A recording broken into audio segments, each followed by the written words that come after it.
This is my top 5 least favorite Mario Party DS minigames. As per usual, it's only my opinion and no one else's, and concept is of the utmost importance. Also, puzzle minigames will not be counted, and boss battles will be counted. Them's the rules, so let's go. Aww. Number 5 is 1v3 Rubber Ducky Rodeo. The players each ride their own rubber duck. Boy, sure sounds promising. The lone player has a huge one, and the team players have small ones, and are connected to the lone player by a rope. The lone player must steer and veer and try to make the team players fall off their ducks, while the team players must try to maintain their balance. If all 3 team players fall off before time expires, the lone player wins, but if at least one of them can outlast the timer, the team wins. Honestly, ignoring the somewhat lackluster concept, this one's really not bad. In fact, I don't think I dislike it at all. I mean, it sometimes feels like the lone player has a bit too much control, but apart from that and the concept, there's nothing wrong with this minigame, but I needed a number 5, so sorry Rubber Ducky Rodeo.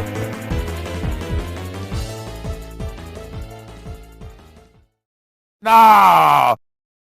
Number 4 is Free-for-All Call of the Goomba. The players are in a forest full of Goombas, and each has their own organ grinder. Using the touch controls, they must twist the crank to the right tempo to attract Goombas. The closer they match the tempo, the more Goombas they'll lure, and the player to lure the most Goombas before time expires wins. Before I say anything, I have to give this minigame props for one thing. Justice for lefties! The crank must be twisted counterclockwise, so if you're left-handed like me, you have an advantage. But despite that, I find this minigame quite difficult. It's a bit hard, at least for me, to constantly maintain the right rhythm, and also, it's kind of boring with an uninteresting concept. To be honest, it's not that bad, but I had to have a number 4.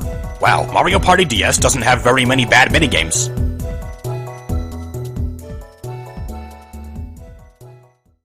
Oh, boo!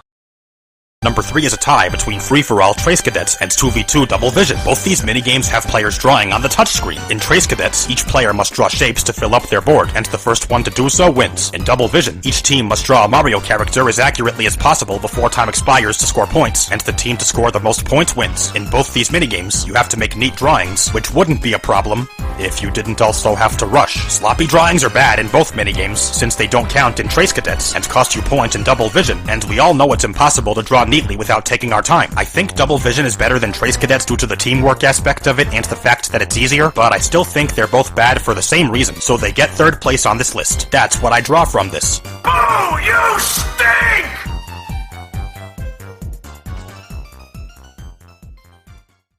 Oh, peachy!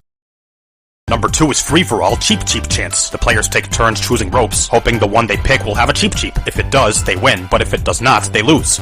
That's all. Alright, Cheep Cheep Chance. Let's have a Mario Party bad minigame quality lightning round. You're luck-based. You're boring. Your concept is bland. If it wasn't for you, and spoiler alert, number 1 soon to come, Mario Party DS wouldn't have any luck-based minigames. Lightning round's over. So yeah, Cheep Cheep Chance sucks. But how the hell isn't it number 1? Well, it has one saving grace, but if I told you what it was, it would definitely give number 1 away. So I'm not gonna say. All I'm gonna say is Cheep Cheep Chance is easily my 2nd least favorite minigame in Mario Party DS.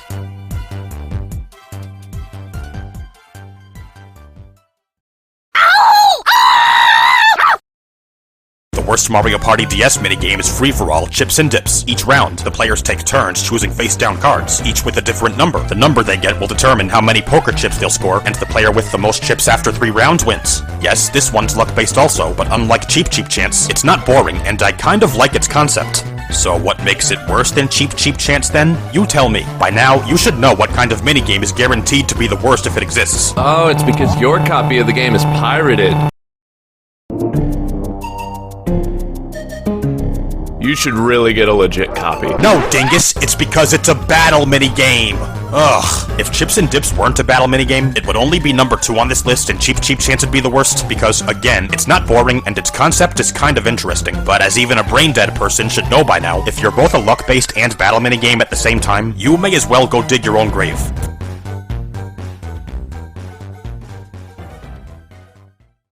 So there you have it, my top 5 least favorite Mario Party DS minigames. For more videos like this, please like, comment, share, and subscribe. Also, please check out my social media. All links are in the description. A double-screened thank you for watching. See ya next time. Mikoro Glyscore 472, out.